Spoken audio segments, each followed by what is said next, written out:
Hello everyone, welcome to my channel. I hope everyone is having a wonderful day. Before starting the video, please go ahead and hit the subscribe button and give this video a like up. Bold and Beautiful is skipping a story beat that would send Sheila's resurrection into OMG territory. All of us who have watched The Bold and the Beautiful for even a hot minute can guess how Sheila's resurrection will play out just as easily as we could predict that she wasn't really dead in the first place. Unless someone has kidnapped her in order to remove the menace from society. Review the prime suspects here. She's going to wait until she's sure not only that Deacon will instantly marry her, but that no way will Finn ever turn her away again. Then she will emerge from the shadows and say, "Gotcha." Again. But the twist would be so much more deliciously complicated if the powers that be had had one of her children. Son Ryder would be our pick. Show up in LA eager to cash in on all that money. Sheila insisted that but never acted like she had. Ryder could roll into town with a chip on his shoulder the size of the Hollywood sign and announce that every last cent that she had in the bank is the least amount of payback he deserves for Mommy Dearest having ruined his life. Of course, finding Sheila's catch of riches would be no mean feat, so Ryder would have to stick around for a while. Finn would try to bond with his newfound half-brother, who would be having none of it.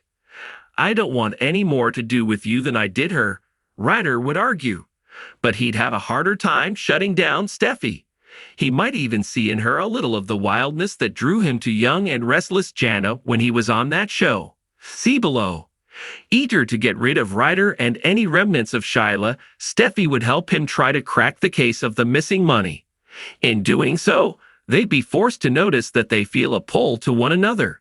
They weren't looking for it, don't even want it, but it's there. Don't sweat it, Steffi might joke in hopes of cutting the tension. "I have that effect on a lot of men."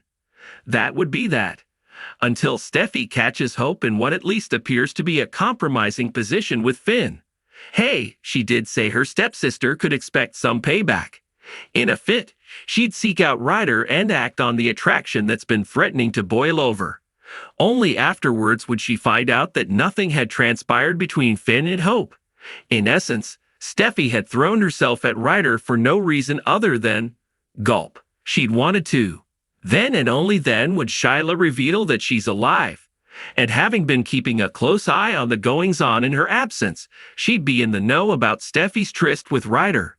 Sheila could even try to lure Ryder back to the dark side, suggesting that if it somehow came out that he'd been with Steffi, they could both get what they want. He could have Steffi, and Sheila could have a relationship with Finn without his wife getting in the way.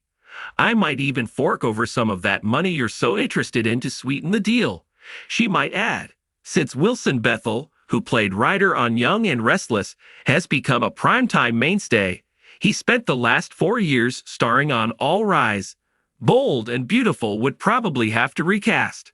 But there's no shortage of actors with whom Jacqueline Massinswood might click on screen. Some names to consider: Thad Luckinbill, ex-JT, Young and Restless; Scott Bailey, Sandy, Guiding Light; and Josh Henderson, John Ross on TNT's Dallas reboot.